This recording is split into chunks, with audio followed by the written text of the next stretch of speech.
சின்ன சின்ன மேடம், என்ன டென்ஷனாக இருக்கீங்க? உன் பிள்ளைங்க மேலே வச்சுருந்தா பிள்ளைங்கள அதுகளை கீழே இருந்து விளையாடுதுங்களாம். தனி ரூமில் தான் விளையாடுதுங்க. ஆனாலும் பிள்ளைங்கள வந்து யாரும் பார்க்கக்கூடாதான்.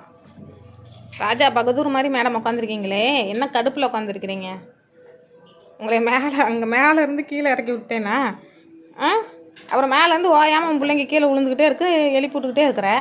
அதுக்கு நான் என்ன பண்ணிட்டு இப்போ அழகாக இந்த ரூமில் தனியாக தானே இருக்கிறேன். பெரிய காவக்கார ஏட்ட உட்காந்துருக்கேன். எவ்வளோ கடுப்பில் உட்காந்துருக்கா தெரியுமா? என்னை போகிற வரப்பில் என்னை திட்டி விட்டு போகிறான். என் பிள்ளைங்களை மேலேருந்து கீழே இறக்கி விட்டு ஜாலியாக விளையாண்டுட்டு இருக்குதுங்க அந்த பிள்ளைங்க. நீ வேட்டா ஊர் சுற்ற போனேன்னா அதுக்கு விவசாயத்துக்கு விளையாண்டுக்கிட்டு இருக்குது. உனக்கு தனி ரூம் தானே கொடுத்துருக்குது. எனக்கு கூட தனி ரூம் இல்லடி, சின்ன சில்ல. அங்கே ஒரு முறைக்கிறது பாரு, ஒரு முறைக்கிறது அப்புன்னு. தங்க பிள்ளைங்களா, அம்மாக்காரி இருக்கால, அம்மாக்காரி உருள் பாண்டிங்களா, உருள் குட்டிங்களா?